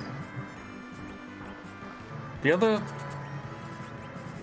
thing about the slingshot, though, is it's at its most effective on something like D-Money when you're getting massive chunks of XP at once. I mean, Ribbon Room at 10 is still a good 200k, but yeah, I don't know. I can sit down and do the math sometime, but ultimately it comes down to a preference and a gut feel. Yeah, and that's definitely true, and for a lot of folks, I guess that slingshot would have been very difficult also, come to think of it, because you need 5 characters for that. Yeah, you're going to have to take that Edward to slingshot, and once she catches up, it's,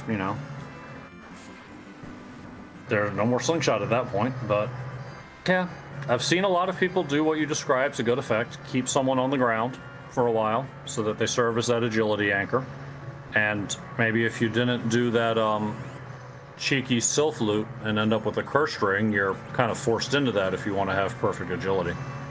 So it depends. Yeah, well, definitely makes sense. Again, a race very well run. 7th place overall, 2nd on Restream.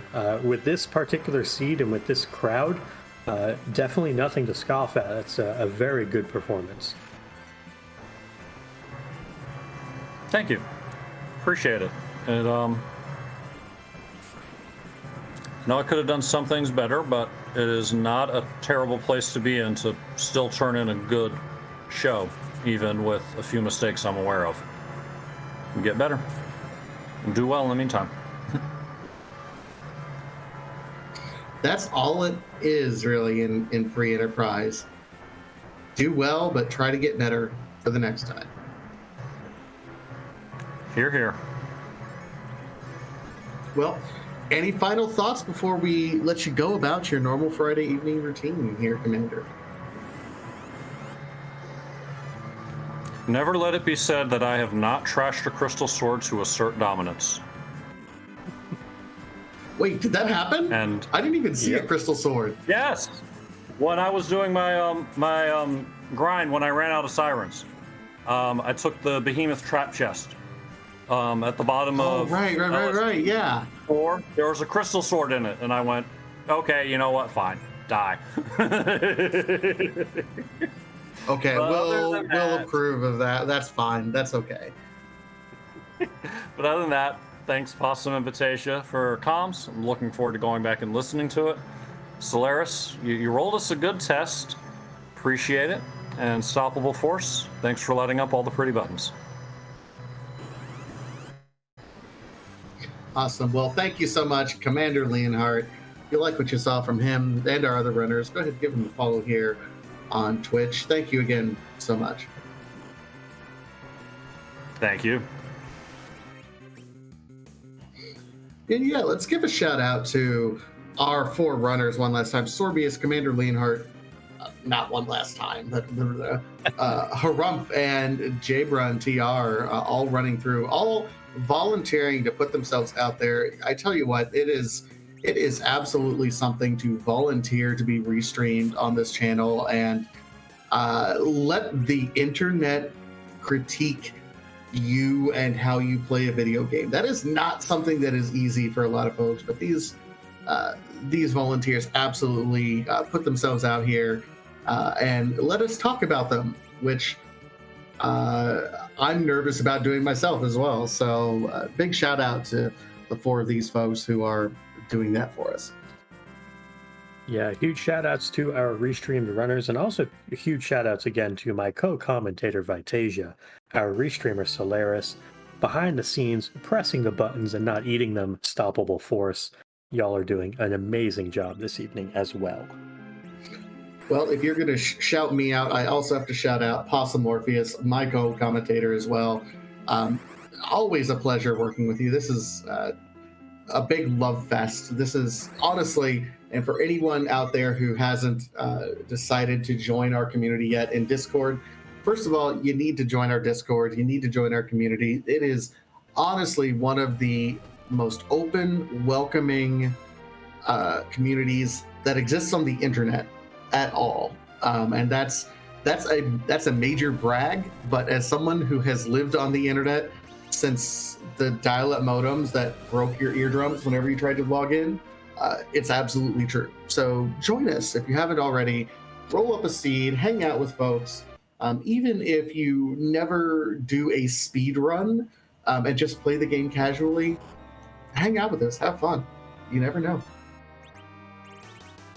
Yeah, we have folks who are part of the Discord who have been in the Discord for 3 and 4 years, and probably have played less than 2 or 3 dozen seeds over that time. Probably play once a month, maybe, if that. We love them all the same, whether you play 1 seed or 1,000 seeds. Does not make a difference to any of us, and we have tons of new players. Leagues dedicated to new players. So if it's something you're interested in, by all means, hop on in. there is room for everybody. In the meantime, Harumph has finally kind of made his way slowly through. He got Wyvern and realized what was going on and didn't have to do too much more of a grind. But he's got nukes, he's got his Eddie as an anchor, and he's going to town on this Apocalypse right now, while Jabrun is on his way to the bottom of everything right now. Will still have to do, looks like he still has to conquer the Vanilla White Spear Altar, which we know is the Mom Bomb. It's not posed too terrible of a challenge for too many people. I mean, our earlier runners who were not quite at level, a little bit harder, but it's not been bad so far. Yeah, Commander Leonhardt was the one who it gave the most trouble to, but that was because he needed the crystal in order to get 10 key items to grind. So he went pre-grind. Harumph, Jabrun, and Sorbius all went post-grind. So that Mom Bomb not going to be too much of an issue for Jabrun now, for sure.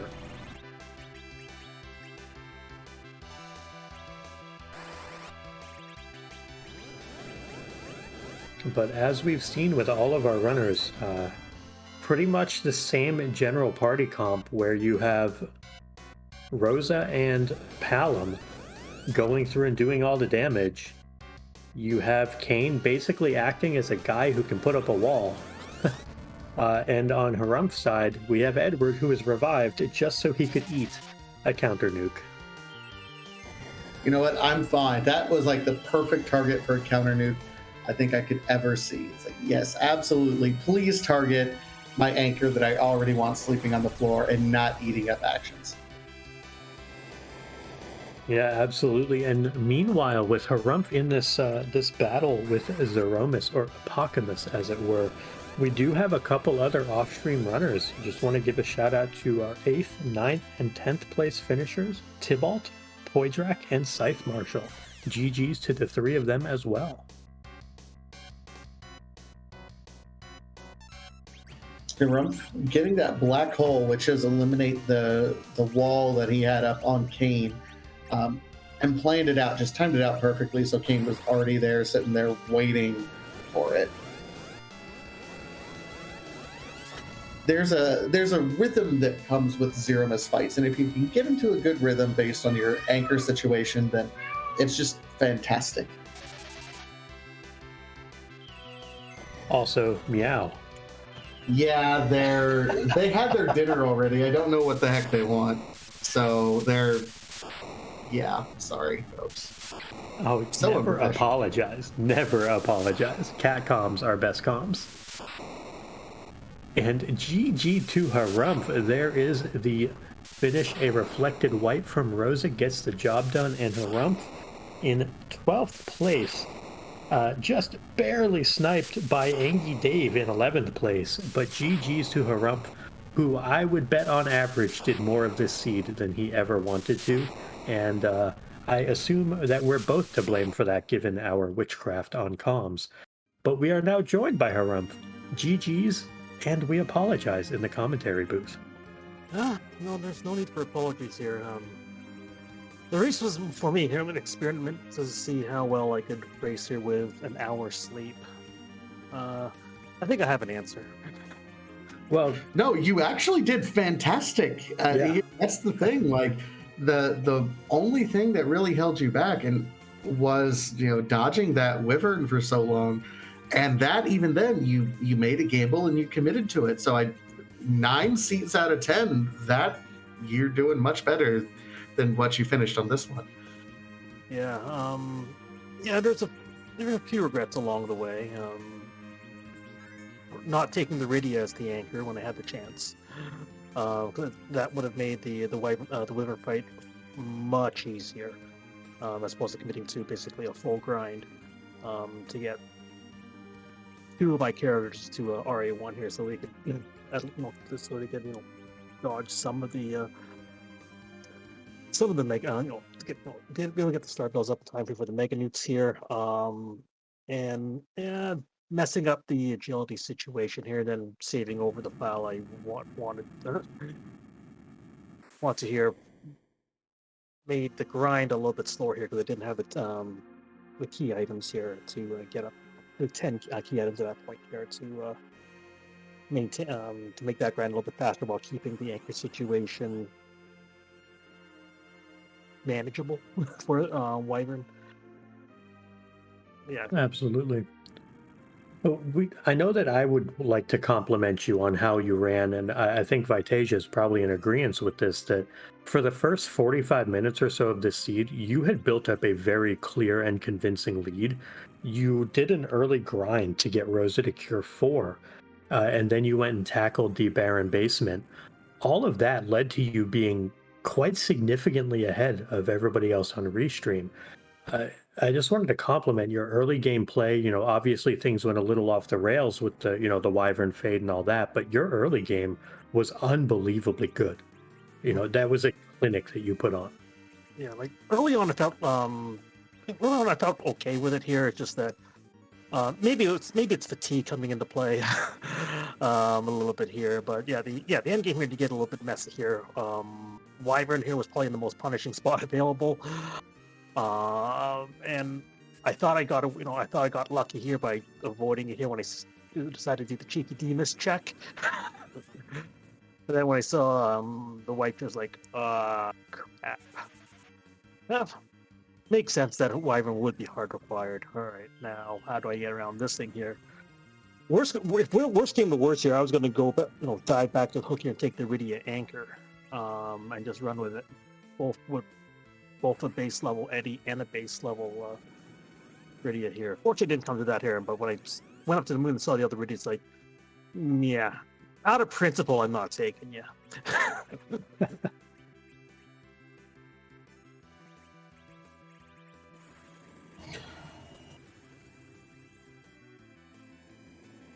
So here's something that we didn't ask the other runners, but I'm gonna ask you just because I just thought of it. Opening Magma Key is always a bit of a conundrum for runners and different philosophies. Do you continue in the overworld and do some checks? Do you immediately dive? I think everyone on the restream did the immediate dive. To kind of walk through your thoughts and philosophies on that, when you get the early Magma Key, doing that dive that early. My figure is here, go to the Feymarch, loot the chests on a T Wildish flag set. If it's if it's a different, if it's something like T Wild or T Standard here, I may not go down right away. I may do a few early checks on the overboard to see if I can find a pan, so I could single dip full pool here. But in a flag set where there's weighted chests, I'll jump down to Underworld as soon as I can. And I'll skip Watery Pass. I'll skip Evelyn Cave for leading.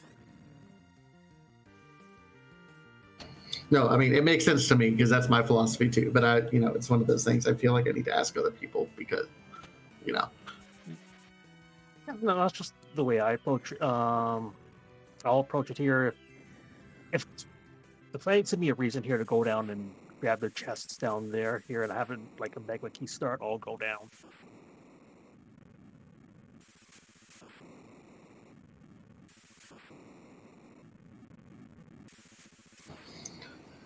All right, and Jay Brunn looks like he finishes in 13th place at 155.26. So he will be joining us shortly while we finish up Harumph. Do we have any other final or parting thoughts as we try to wrap things up here? My parting thoughts is I'm going to try to get some sleep now. But before I do that here, shout out here to our commentary team here, Vatasia, Morpheus, Unstoppable Force with the tracking, Solaris putting together the review today here. Without them here, you wouldn't see me zombie through the last half of that race. Well, you could have fooled us. You didn't necessarily zombie most of that race either way. But GG's to you, Harumph, and thank you again. Thank you. GG's, Harumph. Yeah, and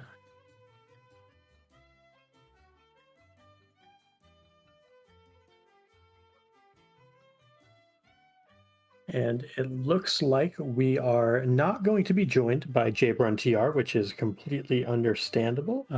Not a requirement to go ahead and come in for an interview. So GG's to Jbrun TR, finishing in 13th place, as Vitasia had shouted out earlier. That is going to conclude our restream this evening.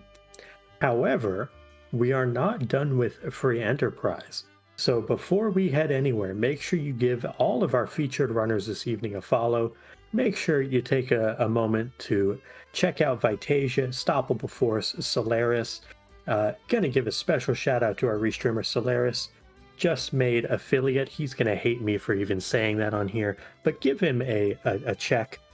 Definitely worth watching. An incredible source of knowledge here. But as far as our restream tonight, we are going to be sending everybody over to some pink puff flags for this next week. They are run by Oscar424 this evening. So Vitasia, I'm excited to see this pink puff action. How about you? I'm 1 part excited, about 5 parts terrified, because now that I've done commentary this week, I feel like next week I have to race. And just the thought of pink puffs terrifies me. So I'm going to be taking some notes. Let Oscar get some pain points out of the way for me. Definitely makes sense. And Oscar being the creator of the Pink Puff League, the driving force behind it, this will be a fantastic look into what this next week is going to provide. So everyone, as always, thank you so much. Without y'all in the audience, this doesn't happen. Y'all are the lifeblood of the Free Enterprise community, and we appreciate you greatly. Remember, no spoilers, or else you get the bonk.